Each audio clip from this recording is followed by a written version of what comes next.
Hello Radhe Radhe guys. तो आज हम लेके आए हैं येलो ड्रेस वाली लड़की की हॉरर स्टोरी।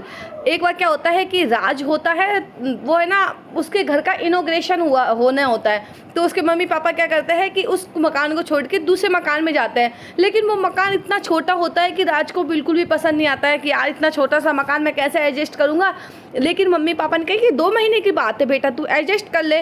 अब राज कर भी क्या सकते थे भाई। तो लेकिन उसकी जो बालकनी थी ना, वो राज को बहुत ज़्यादा पसंद थी, क्योंकि बालकनी में वो अपने खड़े होकर बाहर का व्यू ले सकता था, वहाँ बैठ के वो गाना सुन सकता था। और वो हमेशा यही करता था, क्या करता था कि अपने रात इवनिंग टाइम में आके अपना गाना सुनने लगता था और काफ़ी इंजॉय करता था और सबको आते जाते देखता था। लेकिन क्या हुआ, एक बार उसके घर के सामने एक घर था, वो भी अच्छा घर था। लेकिन क्या हुआ, उसके जो बालकनी थी ना, वो उसमें उसने देखा कि एक येलो ड्रेस में एक लड़की है जिसके पेट में चाकू घुसा हुआ है और वो हाथ करके राज से हेल्प मांग रही है। अब राज की ये देख के तो भैया सिट्टी पिट्टी गुम हो जाती है कि यार ये कौन लड़की है। और वो इतनी तेज़ डर जाता है और अपने मम्मी पापा को आवाज़ देने लगता है। तो उसकी मम्मी आती है और वो बताता है कि मम्मी एक सामने लड़की है येलो ड्रेस में, उसको किसी ने चाकू मार दिया है। तो वहाँ देखते हैं कि कोई भी लड़की नहीं है। तो मम्मी कहती है नहीं बेटा, यहाँ तो कोई भी नहीं है। तो वो कहता है मम्मी मैंने अभी देखी थी। तो इस बात को फिर वो टल जाती है और फिर राज के बात में, लेकिन ये माइंड में होती है। तो वो सोचता है शायद मेरे कोई ख्वाब हो या फिर मैं गाना सुनते सुनते मुझे भ्रम हुआ हो। लेकिन उसको क्या हर बार यही बात याद आती है। वो बालकनी में खड़ा होता था। एक बार क्या होता है, वो शाम के टाइम कुत्ते को घुमाने जा रहा होता है। तो उसकी नज़र ना उसी बालकनी में पड़ती है। वो देखता है कि यार लड़की है कि नहीं है, वो देखता है।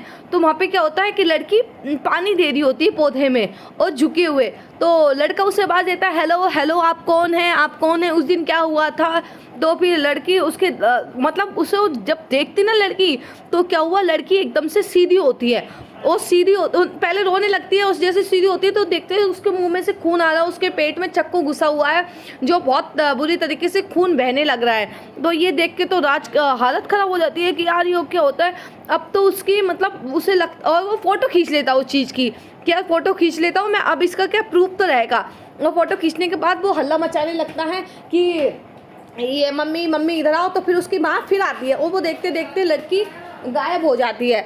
अब उसकी मम्मी कहती है कि तुम मुझसे मजाक कर रहा है ना। वो कहता है नहीं मम्मी, मैंने देखो उसकी वीडियो भी बनाई है, जिससे आपको अगर विश्वास नहीं हो रहा था आपको अब विश्वास हो जाएगा। वो उसकी वीडियो दिखाता है। लेकिन क्या होता है कि वहाँ पे सिर्फ खाली बालकनी होती है, वो खून में लगी हुई वो लड़की बिल्कुल भी नज़र नहीं आती है। तो मम्मी समझ जाती है भाई ये तो मतलब मजाक कर रहा, उसको इस घर ये पसंद नहीं आ रहा घर, और वो इस घर को छोड़ के जाना होता है। तो मम्मी कहती है बेटा 2 महीने की बात है, तू शांति रह और तुझे इस घर में ही रहना पड़ेगा 2 महीने। अब राज का होता है कि राज घर से आगे जा रहा होता है, उसी घर के उधर जाता है। तो वो क्या करता है कि बैल बजाता है अपने घर की, खुद के घर की। तो एकदम से फिर पीछे से वही येलो ड्रेस वाली लड़की आती है।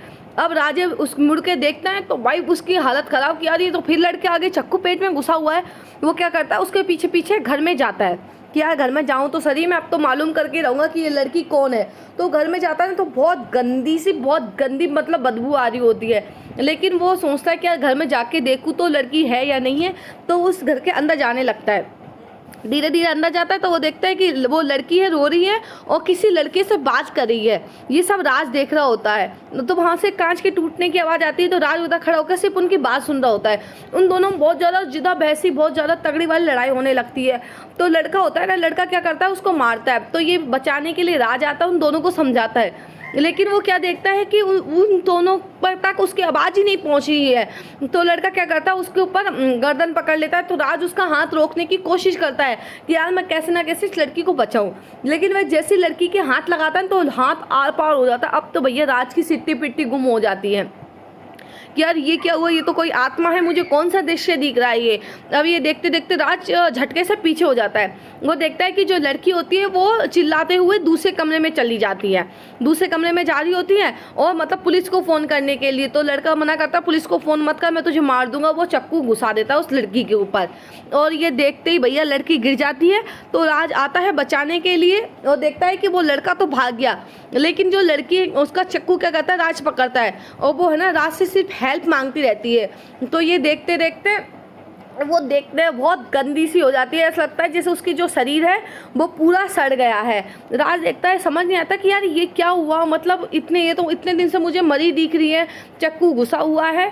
तो राज को कुछ भी समझ नहीं आता, पूरी बॉडी उसकी सड़ गई होती है, जाने कितने टाइम से पड़ी है। जैसे यहाँ पर राज पुलिस वाले को फ़ोन करता है और वहाँ पर भैया पुलिस आती है, वो होता है तहकीकात होती है, और वहाँ पर डू नॉट मतलब अंदर आने को बिल्कुल मना कर दिया जाता है कि यहाँ पर आओ मत। अब क्या होता है कि राज उन सब की दोनों की वो बताता है, पूरी स्टोरी सुनाता है कि यहाँ पर ऐसे ऐसे हुआ था। तो कोई भी उसकी बात नहीं मानता है, लेकिन जब पुलिस इन्विटेशन होती है तो वो क्या करता है, उस बात को मानता है जो राज ने कही थी है। तो